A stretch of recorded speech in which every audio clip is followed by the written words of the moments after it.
क्या आप उस सच का सामना करने के लिए तैयार हैं जिसे विज्ञान ने असंभव कहकर फाइल बंद कर दी? कल्पना कीजिए एक ऐसे जंगल की जहां परिंदे भी रात को पनाह नहीं लेते, जहां शाम के 7 बजते ही इंसान तो क्या, ईश्वर की बनाई प्रकृति भी डर से थर थर कांपने लगती है। उत्तर प्रदेश का वृंदावन का वह निधि वन, जहां पेड़ों के डीएनए बदल जाते हैं, जहां ग्रेविटी के नियम दम तोड़ देते हैं और जहां हर रात साक्षात नारायण धरती पर उतरते हैं। वैज्ञानिक आए, कैमरे लगाए, रिसर्च की, लेकिन नतीजा, कैमरे जल गए, बैटरी खत्म हो गई। जो छिप कर देखना चाहते थे वो या तो अंधे हो गए या अपनी सुध बुध खो बैठे। आपको उस बंद कमरे के अंदर ले चलूंगा जहां 7 तालों के पीछे हर सुबह राधा कृष्ण के रास के सबूत मिलते हैं। अगर आपको लगता है कि आप निडर हैं तो आप मेरे साथ इस रहस्य की गलियों में चलिए, क्योंकि आज आपकी सोच बदलने वाली है।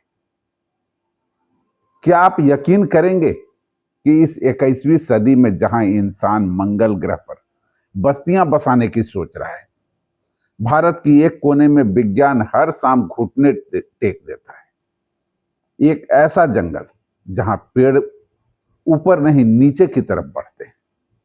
एक ऐसा मंदिर जहां रात को 7 ताले लगाए जाते हैं, लेकिन सुबह बिस्तर की चादर बिखरी हुई मिलती है। आप देख रहे हैं सत्य सनातन आस्था और मैं हूं कौशल सिंह। आज की इस विशेष प्रस्तुति में हम आपको उत्तर प्रदेश के वृंदावन के उस रहस्यमयी नगरी में लेकर चलेंगे जिसे दुनिया निधि वन के नाम से जानती है। यह वो जगह है जहां इंसान की समझ खत्म होती है और ईश्वर साक्षात चमत्कार शुरू हो जाता है। आज के इस वीडियो में हम पर्दा उठाएंगे उन दावों से जहां नेशनल ज्योग्राफी से लेकर डिस्कवरी तक के कैमरे फेल हो गए। क्या वाकई कान्हा आज भी वहां रास रचाते हैं या फिर यह सिर्फ लोक कथा है? चलिए इस रहस्य की गहराई में उतरते हैं। निधि वन 2.5 एकड़ में फैला वह वन क्षेत्र देखने में किसी साधारण जंगल जैसा बिल्कुल नहीं है। वनस्पति विज्ञान यानी बोटनी का यह एक नियम है, फोटोट्रोपिज्म। इसके अनुसार हर पेड़ सूरज की रोशनी की तरफ बढ़ता है, यानी ऊपर की तरफ। लेकिन निधि वन कुदरत का या भूगोल का उल्टा है। यहां के पेड़ नीचे की ओर झुकते हैं। स्थानीय लोग कहते हैं ये पेड़ साधारण लकड़ियां नहीं हैं, बल्कि ये द्वापर युग की 16,000 गोपियां हैं जो रात होते ही जीवित हो जाती हैं। वैज्ञानिकों ने यहां की मिट्टी और पानी की जांच की। जमीन सूखी है, पानी की कमी है, फिर भी पेड़ सदियों से सदाबहार है। इनकी डालियां आपस में ऐसे लिपटी हुई हैं जैसे कोई नृत्य कर रहा हो। क्या कोई वनस्पति शास्त्र बता सकता है कि ये पेड़ जड़ों में क्यों उगते हैं? अब बात करते हैं जीव विज्ञान यानी जूलॉजी की। वृंदावन के बंदरों की शरारत से तो हर कोई वाकिफ है, लेकिन निधि वन के बंदरों में एक अजीब सा डर है, अनुशासन है। जैसे ही मंदिरों की शाम की आरती की घंटी बजती है, निधि वन में एक भगदड़ मच जाता है। जो बंदर दिन भर यात्रियों का चश्मा छीनते हैं और शाम में 7 बजते ही इस जंगल को खाली कर देते हैं। यहां तक कि पक्षी भी अपने घोंसले छोड़कर बाहर निकल जाते हैं। दुनिया का कौन सा जानवर अपनी सबसे सुरक्षित जगह यानी पेड़ रात को अंधेरे में छोड़ता है? आखिर उन्हें किसका डर है? क्या उन्हें उस दिव्य ऊर्जा का आभास हो जाता है जिसे हम इंसान नहीं देख पाते? अब हम उस हिस्से पर आ गए हैं जहां रूह कांप जाती है। निधि वन के ठीक बीच में रंग महल। हर शाम यहां पुजारी भगवान के लिए बिस्तर लगाते हैं, सफेद मखमल की चादर बिछाते हैं, बिल्कुल प्लेन, बिल्कुल साफ सादा। दातून के लिए नीम की डंठी रखी जाती है, चांदी के लोटे में जल रखा जाता है और एक मीठा पान रखा जाता है।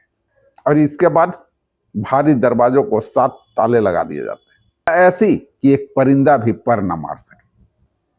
लेकिन सुबह जब ताले खुलते हैं तो विज्ञान हार जाता है। चादर पर सिलवटें आ जाती हैं, जैसे कोई सोया हो। दातून दांत से कुचले हुए रहते हैं,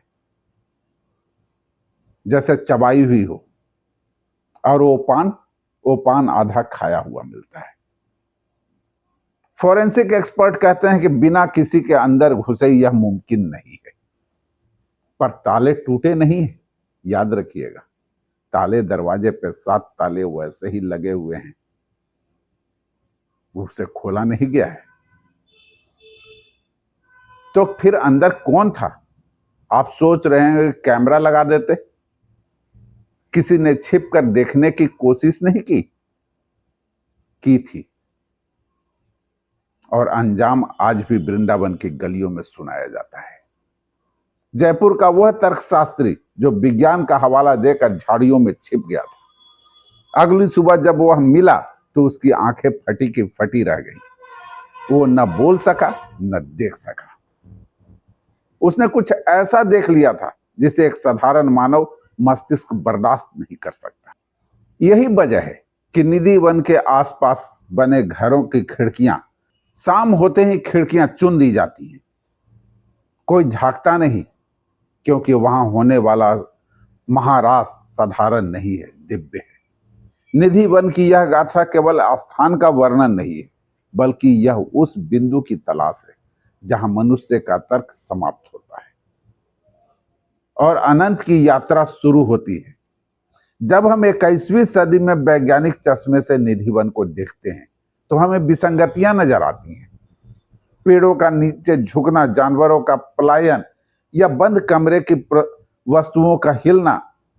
लेकिन जब हम इसे भक्ति के चश्मे से देखते हैं तो यह विसंगतियां चमत्कार बन जाती है। विज्ञान हमेशा प्रमाण मांगता है। वह चाहता है कि कोई सेंसर, कोई नाइट विजन या कैमरा, कोई उसे लेबोरेटरी टेस्ट या सिद्ध कर दे कि रात को वहां क्या होता है। लेकिन निधि वन हमें एक बहुत बड़ा सबक सिखाता है। हर सत्य प्रयोगशाला में सिद्ध नहीं किया जा सकता। हर सत्य केवल अनुभव के लिए है। कुछ सत्य को अनुभव ही किया जा सकता है, जैसे हवा को देखा नहीं जा सकता, केवल महसूस किया जा सकता है। वैसे ही निधि वन उस दिव्य ऊर्जा का केवल वही महसूस कर सकता है जिसके भीतर अहंकार नहीं बल्कि समर्पण है। निधि वन का रहस्य जानने के लिए कोशिश में जिन लोगों ने अपनी मानसिक स्थिति खोई, वह हमें एक चेतावनी देते हैं। प्रकृति, परमात्मा की अपनी एक प्राइवेसी यानी निजता होती है। मनुष्य अपनी तकनीक के बल पर हर पर्दे को हटाना चाहता है, लेकिन ईश्वर ने कुछ रहस्यों को अपनी ओट में रखा है। यह स्थान हमें मर्यादा सिखाता है। यह बताता है कि ज्ञान का अर्थ केवल जानना नहीं बल्कि सम्मान करना भी है। यदि कोई भक्त वहां जाता है तो वहां के कण कण को प्रणाम करता है, ना कि वहां के रहस्यों को चुनौती देता है। जैसे कि मैंने शुरुआत में ही कहा, निधि वन, निधि का अर्थ होता है खजाना। यह खजाना उन लोगों के लिए नहीं है जो पर्यटन के लिए जाते हैं, बल्कि उनके लिए है जो वहां भक्ति भावना से दर्शन के लिए जाते हैं। स्वामी हरिदास जी ने जब अपनी तान छेड़ी थी, तब बांके बिहारी ने खुद प्रकट होकर वहां संदेश दिया था कि मैं यही हूं, दूर नहीं हूं। निधि वन इस बात का जीता जागता प्रमाण है कि भगवान श्री कृष्ण द्वापर युग में जो वादा किया था, मैं हमेशा तुम्हारे साथ हूं, वो उसे आज भी निभा रहे हैं। निधि वन जैसे जगह हमारे आध्यात्मिक अस्तित्व को बचाए रखती हैं।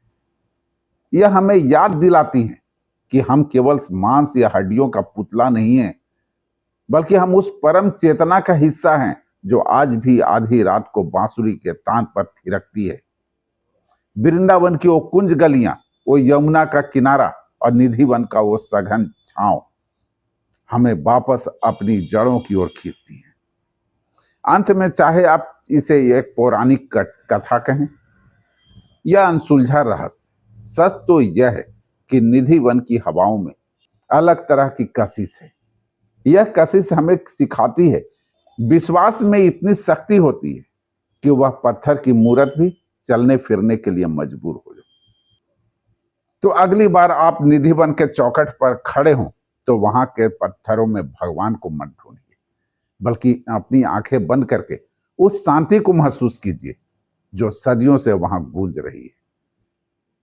क्योंकि कृष्ण कहीं बाहर नहीं, आपके भीतर निधि वन में ही रास रचा रहे हैं। स्वामी हरिदास जी ने, जो तानसेन के गुरु थे, उन्होंने यहीं बैठकर अपनी साधना बांके बिहारी का प्रकट किया। निधि वन कोई डरावनी जगह नहीं है, यह भक्ति का चरम है। विज्ञान सबूत मांगता है और आस्था सिर्फ विश्वास। हो सकता है 21वीं सदी के चश्मे से यह सब अंधविश्वास लगे, लेकिन जो लोग वहां के ऊर्जा को महसूस कर चुके हैं उनके लिए कान्हा आज भी वही है। भगवान कहीं दूर आसमान में नहीं, बल्कि हमारी सच्ची पुकार में है। बस शर्त इतनी है कि हमारी भक्ति में पागलपन होना चाहिए जो उन पेड़ों में हो, आज भी झुककर अपने आराध्य का इंतजार कर रहे हैं। आपको निधि वन की यह कहानी कैसी लगी? क्या आप कभी वहां गए हैं? अपने अनुभव कैसे हैं? कमेंट में जरूर लिखिएगा। राधे राधे। जय श्री कृष्ण।